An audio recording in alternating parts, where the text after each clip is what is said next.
Hey there, folks. This is Jay Frost. I'm really glad to see you here and to have you join us for another live episode of How to Raise, part of the Philanthropy Mastermind series. Wherever you're joining us from today, thank you for being here and thank you for being part of this whole discussion we're having every single week in this series. Before we begin, I want to thank our sponsor, of course, Evertrue Studios, a division of Evertrue, the global leader in donor engagement and fundraising intelligence, which helps nonprofits to find, engage, and inspire their supporters. Many of you know DonorSearch, which supported this series for a decade. And at the end of 2025, DonorSearch became a part of Evertrue. So we're still in the same family of support and still interested in pursuing the same kinds of topics, as you can see from what we're going to be talking about today. But if you want to learn more about Evertrue or DonorSearch, of course, you can do all that by clicking on one of those QR codes you'll see at the end, dropping us a note, any of those things. So we won't be talking about those companies today, however, because this series is all about you and the focus on the issues and the needs that you have. And we'll be talking about that, of course, today. But it's also a program where if you're here with us live, you can be a part of the discussion. And we definitely want to hear from you. So we'll start by just inviting you to open up the chat and say hello. I know it's going to be really, really helpful. Thank you, Elliot, for already starting that. Elliot from Astoria.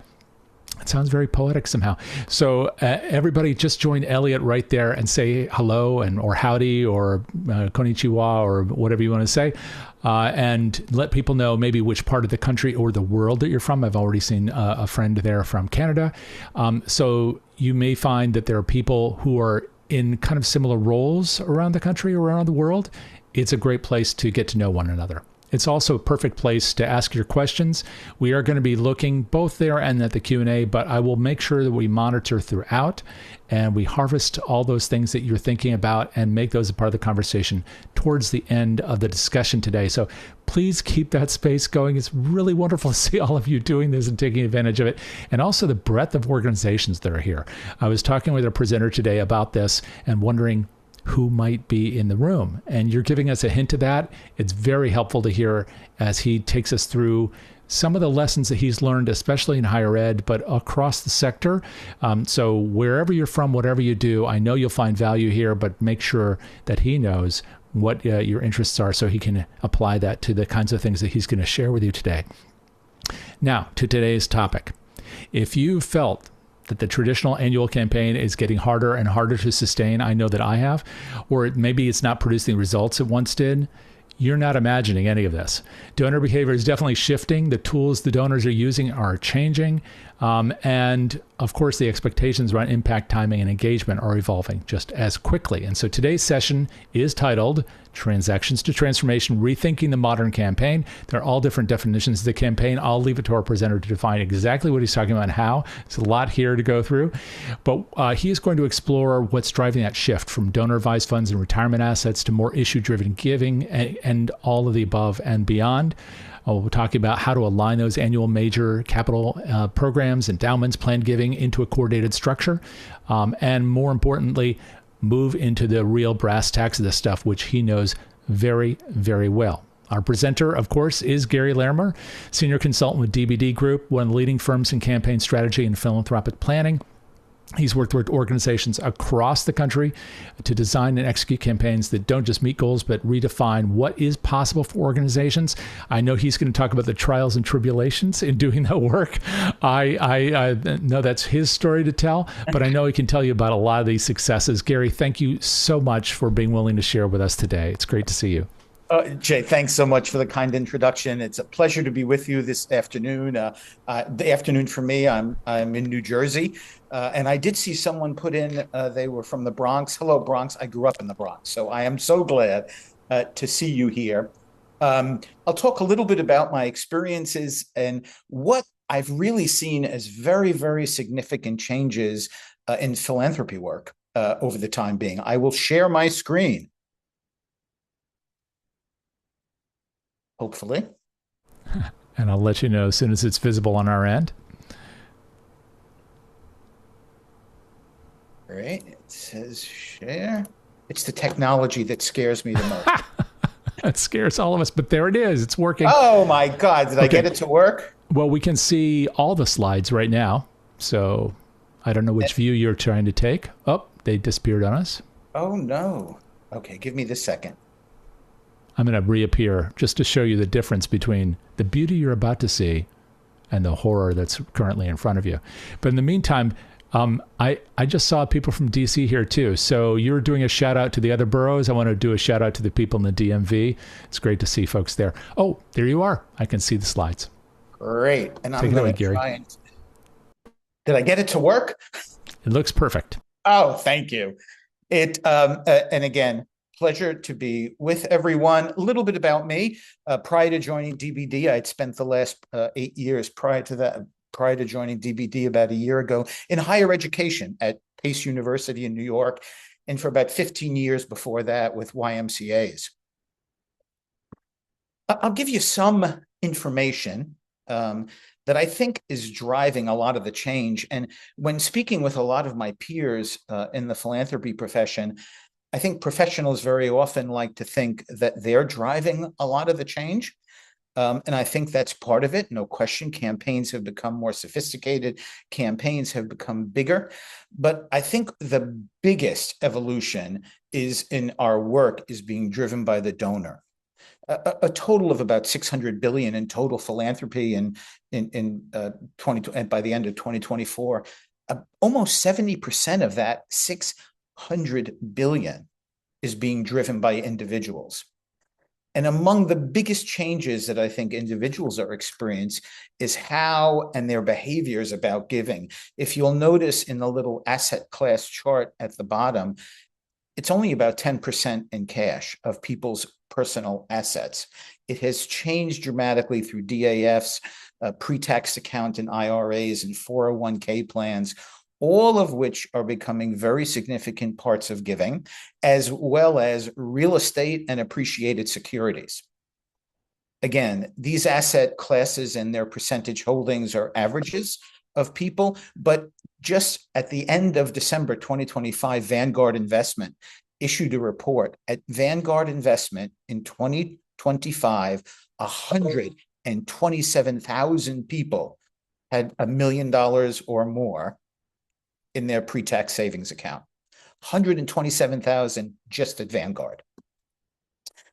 And I think you'll still see a lot of common practices where an annual campaign focuses on a gift that can be paid by credit card or check, by that cash bucket that we had on the previous slide. And the case is built around sustaining the immediate need or today's work. Very often the campaign goal is based on a budgetary need to keep the lights on and to keep the organization moving. They tend to be somewhat transactional because they may be limited to a couple of months where you're doing all your major solicitations, all your annual campaign direct response within a 4 or 5 month period, and you may do an event or two that drive revenue. But they all have a beginning and an end. And very often the case is built upon a discussion around outputs. We serve this many. We helped that many. We delivered that many meals. We provided cultural experiences to this many people, which makes the case very output driven as opposed to very outcomes driven. What has changed because that individual has made a gift to you is a change. Outputs may go up or down based on how many people you serve in a given year, but donors today at their giving really want to know what has changed because of their gift. So I would urge you to kind of consider campaigns that align with your mission and your current strategic plan, your current, strategy over the next a number of years. You may have a 3-year strategic or a 5-year strategic, but what from your mission and from your strategy, your strategic plan, can you elevate to talk to donors about over a multi-year window, not 1 year, not this year's gift, but a gift that is structured around affecting change over a period of time so that you can report outcomes, right? If a donor is making a gift over a 5-year window from year 1 to year 5, you'll have a lot more to report on outcomes than you would if you're soliciting that donor each year, year over year. What kind of a campaign has the potential to take a look at funding and testing around your most audacious goals, not what you need to meet this year's budget? You want to be able to demonstrate that you have a long-term vision for your community and the people you serve, and that over a number of years you can deliver that kind of change. And it becomes a very, very different discussion with a donor talking about a 1 to 3, 1 to 5 year window of how their philanthropic commitment can affect some change over that time. We're calling these type of approaches a comprehensive approach to it because they will include more than just your annual campaign. They could include components of your mission, components of your strategic plan, and you're taking a comprehensive approach. And again, it's not just a bigger capital campaign kind of approach to it. Again, it's really focused on those things that you can demonstrate that with this gift, X will happen. Something will happen as a result of it. And so it really becomes important that you have an opportunity to focus on a case that allows you to demonstrate you have a planned idea of what change will be, that you can focus on things that are in your strategic plan that your leadership, your board have all voted on and agreed and approved that this is happening, and that your leadership can be deeply involved in. Here's an example of a couple of institutions I picked who are in or have completed comprehensive approaches to their campaign. And for a lack of a better word, I've given the individual aspects within the campaign pillars. And they are raising money in these pillars all simultaneously. Donors have the opportunity to give to one or more of the pillars at a time. And very often they will have included their annual needs, their annual fund work to meet an unrestricted dollar amount associated to your budget in as part of the campaign. But they're comprehensive. They're raising money for things more than one thing at a time, more than 1 year at a time, to really help your donors understand a bigger picture about who you are and what you're committing yourself to change, what in your community, within your constituent base, what's going to happen. And, you know, the comprehensive approach enables you also to look at things differently. Very often we hear from organizations, they believe they have the financial capacity among their donor pool to begin to look at asking for gifts in a different way, but they don't have the volunteer leadership to help lead those campaigns. We hear volunteer leadership is an issue.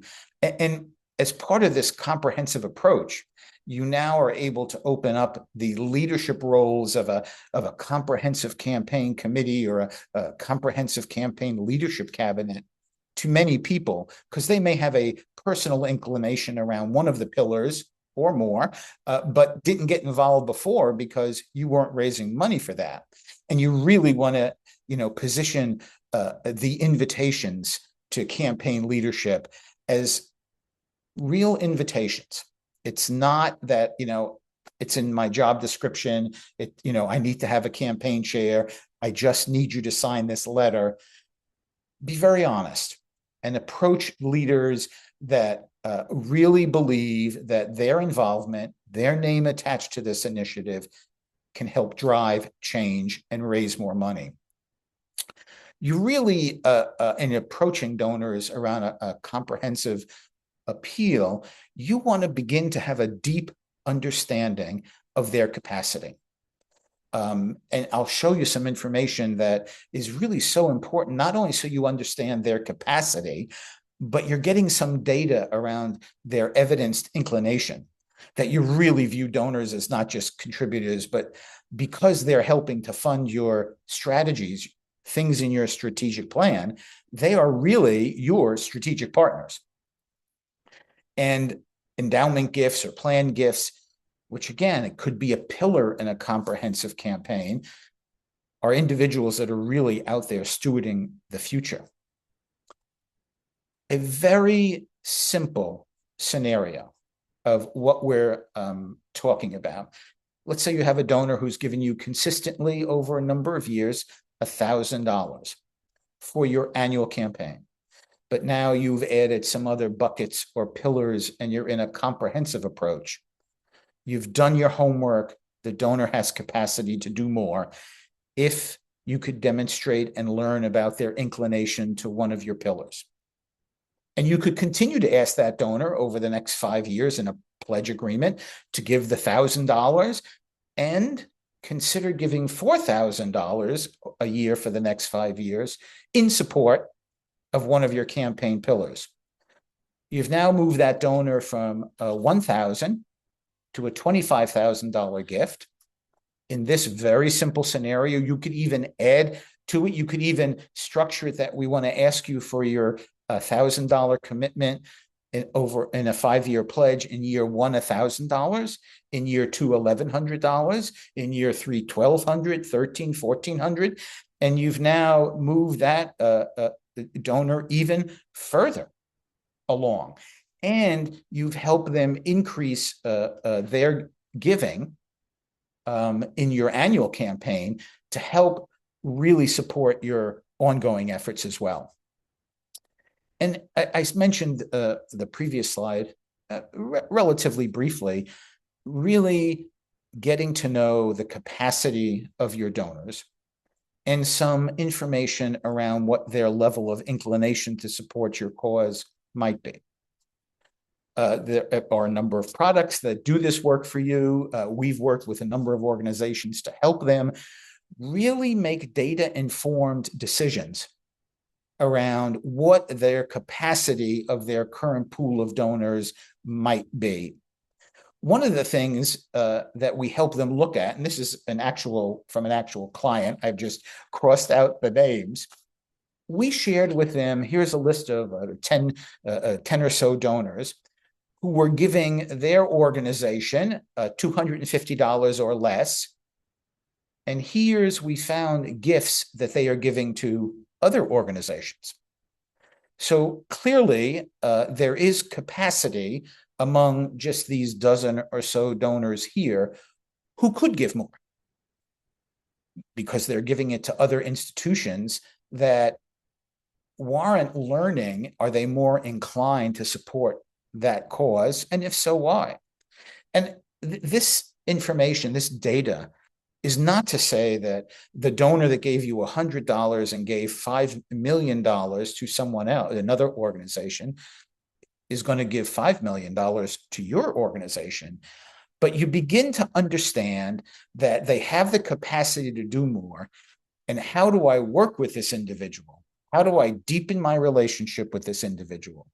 What conversations, what experiences do I need to provide this individual? What data, what information, even if they never move to 5 million? But can I move them from 100 to 50,000, which would be a very significant change?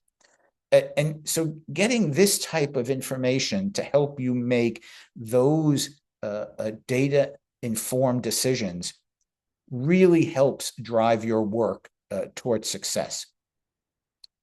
As I said, you've got to find the magic space where capacity and interest intersect, and you'll be able to raise more money. When you are able to present a donor within a campaign, cases or explanations of your work beyond just what you're doing in your annual campaign, you broaden your opportunity to really find something they align with. Because perhaps raising whatever your annual goal might be to serve another 100 people may not deeply align with that person. There might be parts of your work that they are very interested in driving in driving forward, and want very much to have the opportunity to be invited to invest and be part of it.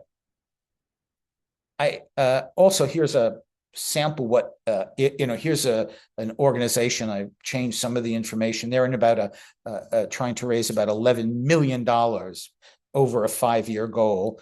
And this particular campaign has 6 pillars in it. And they have set a goal, as you see in the top numbers, for each of those pillars, adding up to almost $11 million, and where they are so far in those pillars.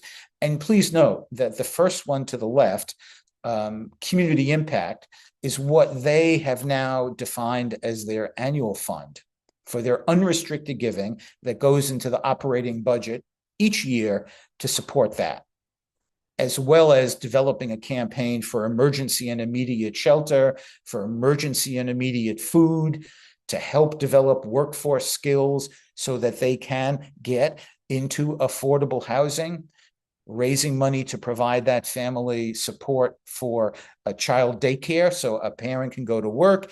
And then their big audacious goal was actually, as an organization, getting into affordable housing. They are raising money for all this at the same time over an extended period of time to really be able to present to their donors.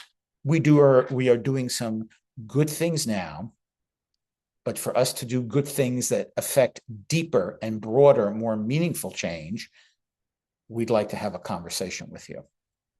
And it really, part of it is, I think, a little difference in the presentation of your case, in that you want to be able to, I think, you want to be able to do and demonstrate you do good work. But I think it's not just about saying how good you are in the organization, but how good the donor is in participating and investing in this. And equally as important, that you are educating them beyond just your organization, but you're deeply educating them about the issues that you are addressing at your organization. We very often get a lot of questions about, how do I know I'm ready for a comprehensive approach? How do we know we're staffed and have enough people to take a comprehensive approach? And I always say, well, start by asking yourself, and be very honest in the response. Would our donors and prospect experience clarity, confidence, and inspiration around a comprehensive approach, or would they be confused, or would it cause them to hesitate? If it's they would experience clarity, confidence, and inspiration, you're close.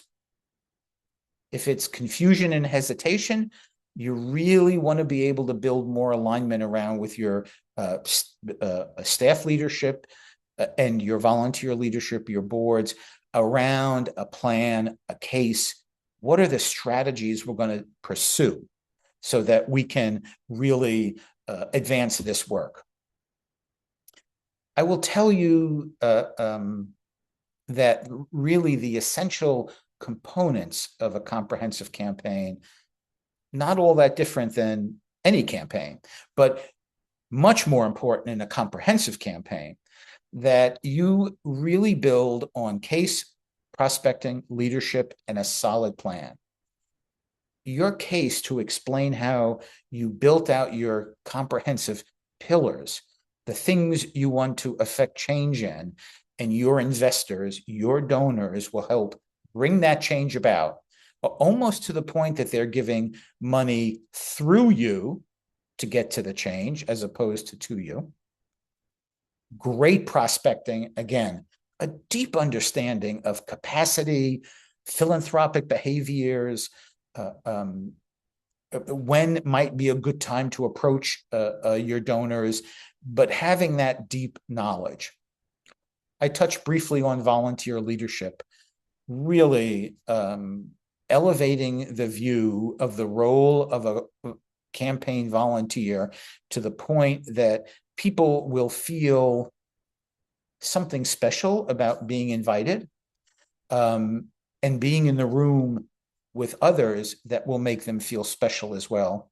And then really a well built out plan. so that, again, because this is not a year-over-year campaign, this is a multi-year approach to helping you achieve some objective that you would need a plan to do.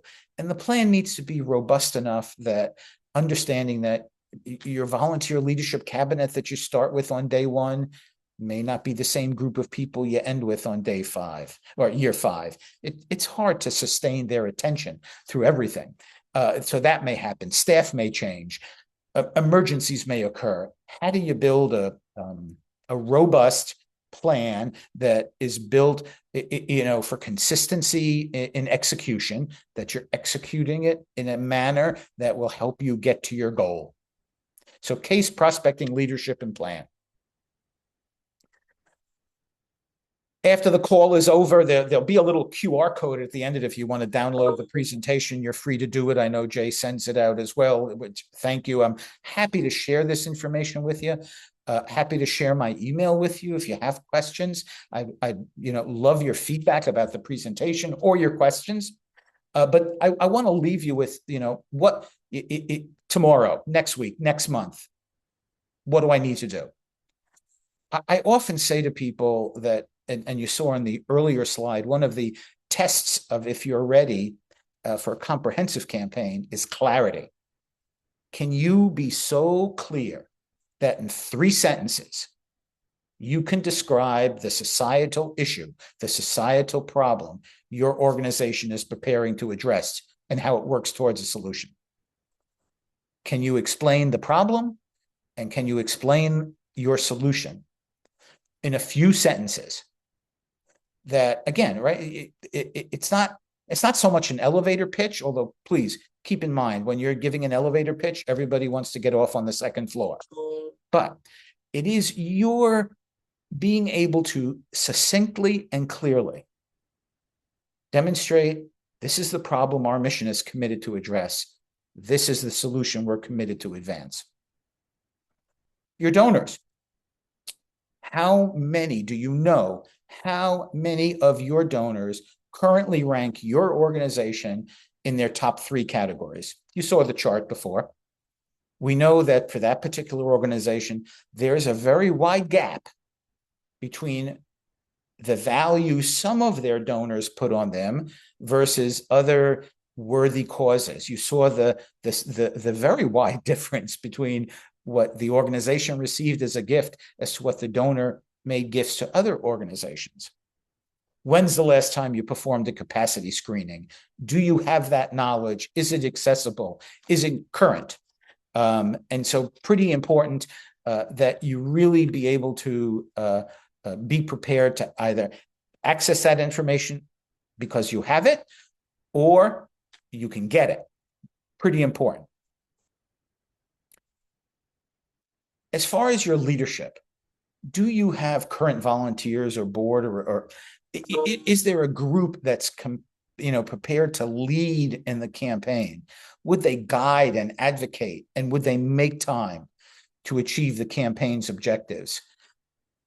Take a hard look at that and be very honest with yourself. And even if it takes you another year to try to identify and or get to the right people even before launching a campaign, critically important that you really look for people who are absolute mission magnets in your community and among the people you serve, that you're among your donors. Who has that magnetism to your work that could draw others to invest in it? And then, as I said, your plan.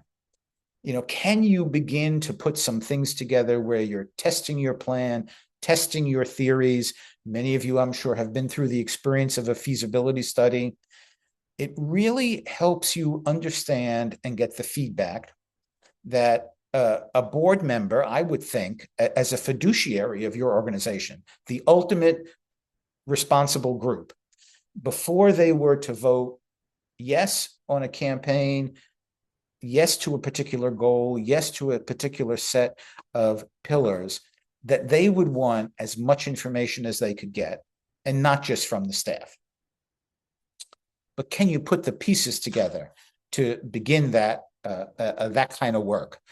And focusing on these questions over the next week or month, you will be able to gauge your preparedness as an organization to begin to take a look at a comprehensive approach, which generally has larger dollar goals, which generally moves just beyond the window of your annual campaign, and really helps move the needle forward, that when you can find people who demonstrate they have an inclination, they have a deep interest in affecting the change that you're planning to work on. So that is kind of an overview.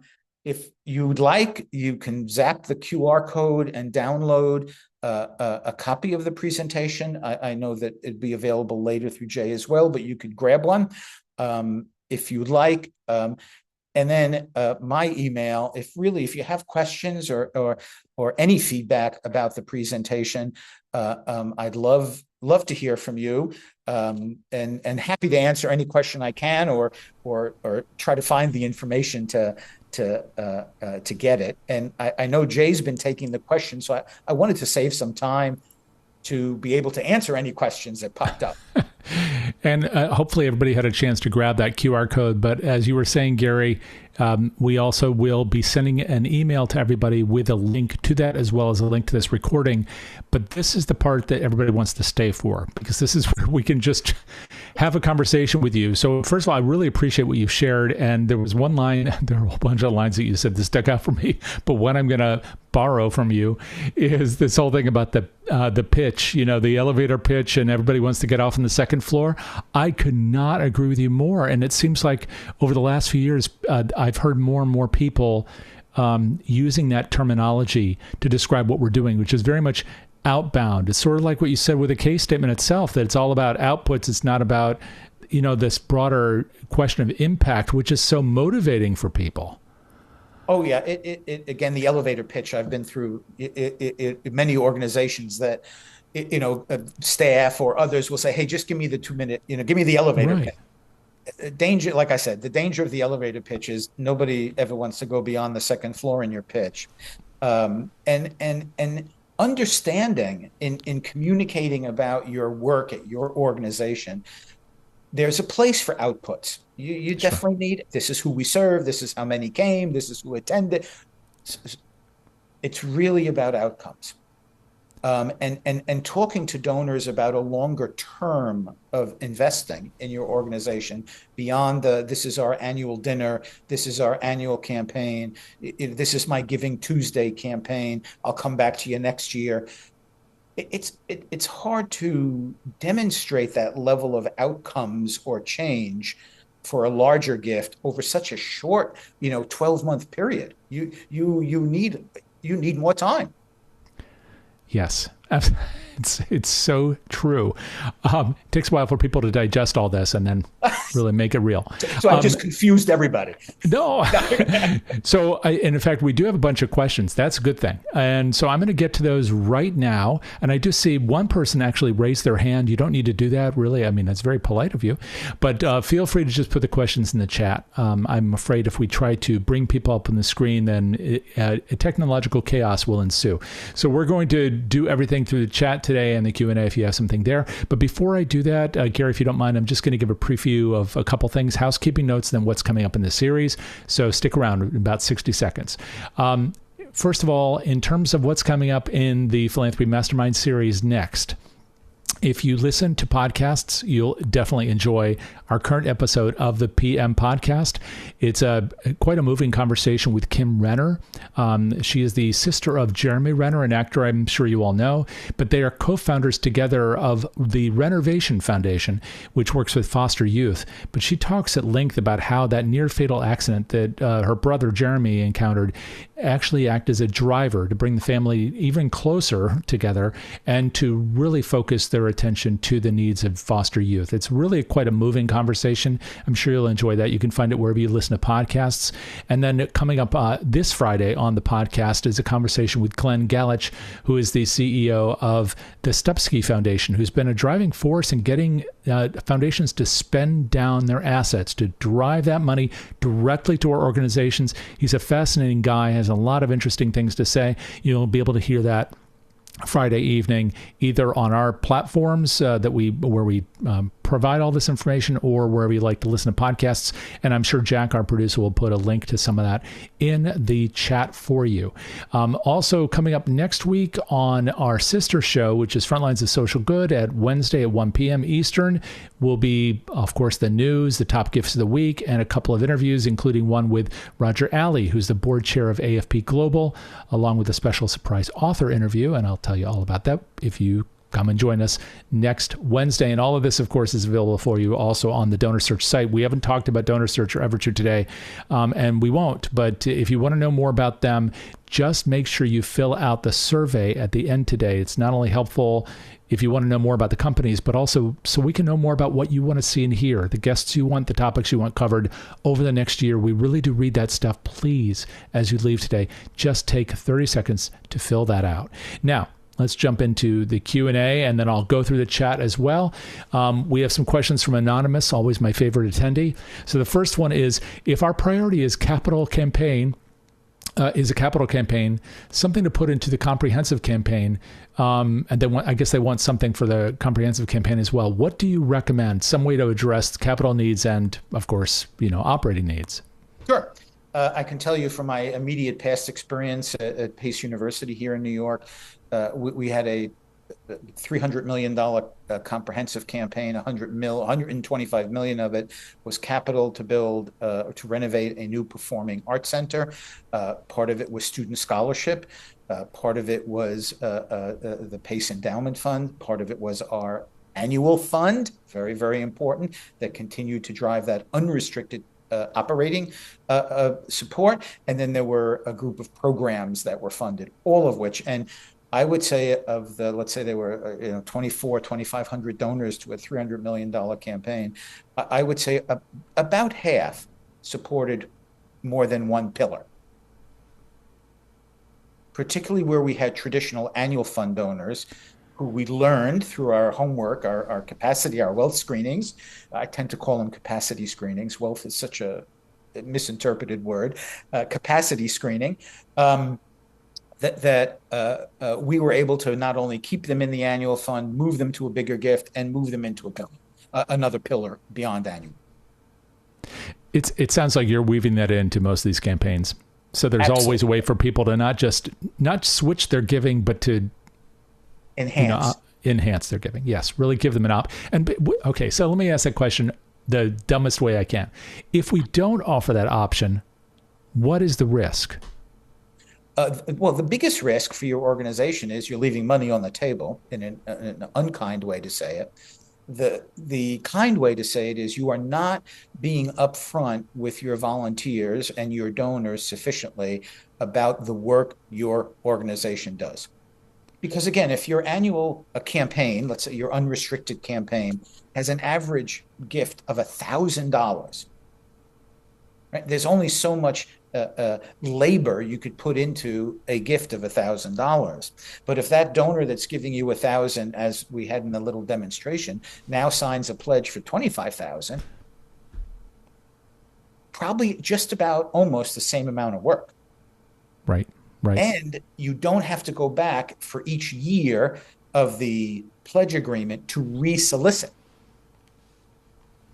So you're saving labor hours on the constant re-solicitation. There's even, some organizations have moved to, let's say their board of directors are elected to a 3-year term, right? They can serve whatever, 2 or 3. They go in year 1 and do a pledge for their 3-year term, all at once. Right. These things just make it easier for people. I mean, we're giving them the options that make it easier for them to figure out what's today and what's long-term, And it gives the donor the option to plan in their mind how they're going to pay off their... One year, they may just want to write you a check. The next year, they may want points on their credit card. The next year they may have, particularly over, well, minus the last 2 weeks, but over the last 2 years, they may have tax issues related to appreciated securities. So one year they'll write a check, one year they'll give you some appreciated security, and maybe the next year they've turned 70 and a half, and they now want to make a qualified charitable distribution. It gives them the ability to plan how they want to give. This is so important on so many levels, including the fact that a lot of donors, they aren't acting in isolation. They may have a spouse or a family to consider. They don't want to be just deciding something and then have to go through that same process and explain it every single year. It would be great to be able to sit down together and say, what are we thinking about for the next 3 years? The things that really matter to us and how we can do that together as a couple or as a family. Yeah, I love that. A question from Carla earlier, which is, how can an historical society demonstrate outcomes? Well, certainly historical society around issues of cultural preservation, around historical education, around a series of seminars or events you may be running. We had many, at Pace, we had many seminars sponsored by donors to get speakers and presenters, all of which we couldn't include in the operating budget. It was a little too costly, but they were all supported by donors to bring in those opportunities. And again, it start with your mission. What does your mission say you're supposed to be doing? And based on that, what does your current strategic plan, whatever window you're in, says are your primary objectives? Beyond perhaps driving attendance to a location or to an event, that you could demonstrate has a purpose and can affect change. Certainly helping people better understand history is an incredible cause. Yeah, absolutely. We have a question from an individual I think may be out of the country, so there may be two ways to answer this. That's why I'm referencing that, because the question answered from a U.S. perspective may be slightly different from that of other perspectives. But anyway, it is, are there any ethical issues on accessing an organization's donors' capacity? Or maybe just to shorten that, on looking at donors' capacity. Sure. Yeah. What are your thoughts? I don't, in my interpretation, believe there is an ethical issue, because well-developed products, shout out DonorSearch, I have the most experience with, only access publicly available information. They don't have access to private banking, private tax return, none of it. It is a very effective deep dive into publicly accessible information that they now compile to create a profile of this individual. All of which would take me endless hours to find that same information, and nowhere near as smart or as talented to be able to do that. But they create a profile only from information that's publicly accessible. And Gary, if you don't mind, I'm just going to add one thing to that. It wasn't in the question, but I think that a lot of people are now using AI products to do this work. But it's important for people to know that the resources that are within different vendors, and that could be any vendor. It's not just DonorSearch. It might be the Foundation Center, which is part of Candid. It might be any number of companies that, even if the data is public, the way they compile it may be unique to them. So as you look in products and services that help you to unravel this, once you've decided on the appropriateness of doing that work, and most organizations in the U.S. do this kind of research that you're describing, but using something like a generative AI tool does not necessarily access those databases. And when it accesses public data that's really across things just published across the internet, it isn't necessarily accurate. So I just wanted to give that cautionary note as people are looking at resources. AI is a wonderful resource, but it's not always, in fact, it's often wrong. I was going to say it's not always right, but there's a lot of, Anyway, we have another question here, which is, Sure. How do you suggest one approaches donor education in this particular situation? Is there something else that can be done besides the usual annual report? Oh my God, yes. I have found the most effective tools that I have used in donor education around the causes that I have worked for have been one, the New York Times. So when an article is written about the area that I happened when I was you may recall, maybe a year and a half ago, there were no shortage of articles about Penn State, Harvard, and Columbia in the New York Times after their presidents testified before Congress. We use those articles, we use those CNN clips, we use those pieces to educate our donors what is happening in the universe of higher education. During my time at YMCA, we used articles, news stories, news clips around the issues related to childhood obesity. And we would use that as a way to educate our donor base about something that was happening in the universe that we exist in as an organization. I did not, again, we curate an annual report and it's nice and it's usually got great pictures in it. I don't know that educating the donor just about my universe sparks something in them sufficiently, and we count on providing them a bigger picture in educating them. Yeah. I hope that answered the question. Yeah. Thank you. Thank you for that. And I'm looking to see if we missed anything. I know we got everything in the Q&A. I'm looking through the chat. I think we've also got it there. But if you have any other questions or comments, I do see some nice comments here from Vicky and from others. Thank you for those. Please do list them now so we can let Gary have a chance to answer them. But Gary, I want to ask one or maybe two quick ones of my own, which Please. is first, I often ask people about the big learning. So if you had one thing to take away from this session, what would that be? I think if you had one way to, one thing to take away from this session is really just give a moment of pause and say, if I did something different next year, could I help my organization do more of the work it's committed to do? And when I say do one thing, I don't translate or don't interpret that to mean, work another 10 hours a day. That's not the point to this. The point is, how do you build an environment that attracts donors, that attracts interest, and really deepens your work? I would suggest that doing the same number of direct response campaigns or the same number of digital campaigns or it's not necessarily going to drive where you want to go. It's because part of it is in your annual campaign, and you can look all this information up at Fundraising Fitness Test and other places. Retention rates in annual campaigns are not going in a good direction. And every organization wants to write, I got to work on my retention. I got to figure out my retention.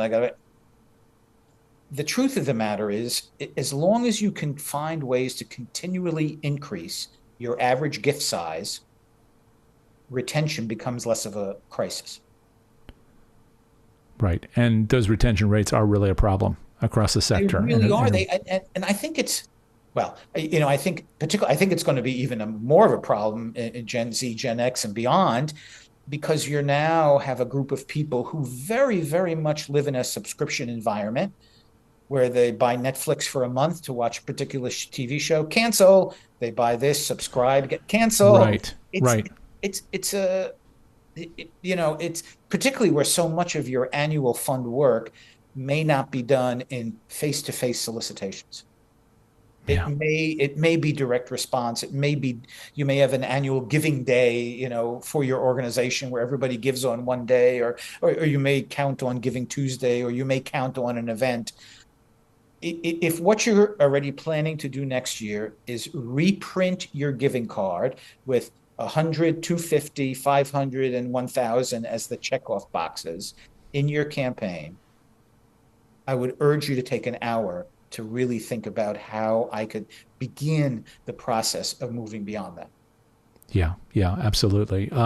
We have several more questions. So it's great to see you here, Jane. So Jane asks, any adjustments to your approach for endowment as one of your campaign pillars? A little different, because we are talking about a future that you now have to paint the picture of that future for the donor. that, particularly if your organization operates its endowment where the corpus, the principle of the endowment stays intact and you're only making expenses on an annual basis related to the interest, but no change. I think the important thing in demonstrating a case around endowment is don't acknowledge in the donor's mind that the problem you are addressing is unsolvable. Right? I need you to keep giving me money because we can't solve this problem forever. You want to demonstrate your endowment is what's giving your organization the strength to face today and whatever the challenges might be in the future. Yeah. Not that the thing you're doing today is untractable or unsolvable. Right. Then let me see. Here's another question from Anonymous. If I hear correctly, you shared at the top of the presentation that 70% of giving comes from individuals, but only 10% comes from cash. But the majority of our campaigns and strategies lean to getting cash gifts. Can you reflect on how people can do better on this? Sure. Two different buckets, though. One is total giving in the U.S., about $560 billion, about 70%. Come from individuals. Giving USA issues a report. You could probably get a lot of data online from Giving USA around philanthropic behavior across the country. The distribution of assets, it's again, right now people are holding only about 10% of their assets in cash. That there are other assets, an appreciated home, a retirement account, a tax-deferred account, and so on. They still have cash. However, it's not the biggest bucket of what makes up their total assets, and changing more and more every day. Absolutely. There's a person who asked in the Q&A, they pointed out that they have an average of about 180 consistent individual donors, of which about 78 have capacity to do more. I'd love to know how they determine capacity. That's what we've been talking about a lot. But I cannot do face-to-face with each one of them. How would you suggest I segment them, or suggest any other ways to approach them? A couple of ideas. Again, looking at this work is not about figuring out how you could work 10 more hours a day. That's not the case. Begin to look at your organization as people in the organization you might count on as subject matter experts, SMAs. It could be the CEO of your organization. It could be the CFO. It could be a program person. It could be one of your on-the-ground delivery program people that works directly with constituents, but someone who is a subject matter expert on the subject that you have interpreted the donor would be inclined to hear more about. I didn't make every pitch. I may have sat in the table, I may have sat in the Zoom, but I brought a subject matter expert so that just as we're having an unscripted exchange of answering questions back and forth, I wanted to create a scenario of that unscripted exchange between the prospect or the donor we were working with and somebody that could honestly answer the questions. And so I had a lot of help in a lot of donor meetings. And I didn't necessarily go on every one of them, but had enough trust and faith in my subject matter experts to help me do that. So I didn't have to go to every meeting. Yeah. We did have a question from Kelly, who said something I know that's true for many organizations, which is that events seem to be getting weaker as a strategy. And can you speak to that? Sure. I think events have a place in the strategy. I think, again, events are not about the donor because you're printing some kind of invitation card that has the pricing on it. It's all about the organization. It's somehow you have interpreted to put this price point value on your event. Nobody may agree with you that that is a price point they wanted to subscribe to. That's the trouble with events. It's all one way, and I get it. They need to be done. They do drive revenue. Oh my God, they take so much work. But they are not about the donor or the donor's capacity or the donor's interest. Yeah. Well, we had a lot. I know there are going to be more, but we can't tackle them all today. So I just want to thank you, Gary, for all of this today. It was really awesome. And I do see a lot of thanks in the chat. So I want to appreciate and send my appreciation to all of you for showing your appreciation to Gary. And once again, Gary, if people want to reach out to you, just learn more from you, how can they do that? Gary.Lermer, Laermer, Gary.Lermer at dbd.group. And we'll also put that in the chat so you can all grab that. And Jack just did it. Thank you so much, Jack. Really great to see you, Gary. Really appreciate your sharing. A lot of fun. Just a reminder, everybody, in case you missed it earlier, you will get an email. That email will have a link to the recording and to Gary's slide deck. So be on the lookout for that. Also, as you log out today, please complete that little survey. So we'll know what you want to see and hear in the future. And if you want to know more about the companies that sponsor all this, you can do that as well. Just let them know that you have an interest. Otherwise, they won't know because this is not a lead generation mechanism. It's an education program, and we are so grateful that they are making it possible for us to provide this to you, and so grateful that you took time to be with us today. Make sure to be with us next Wednesday. Check out our podcast. We'll look forward to seeing you next week. Till then, take care, everybody. Thank you. Thank you, Gary. How was that?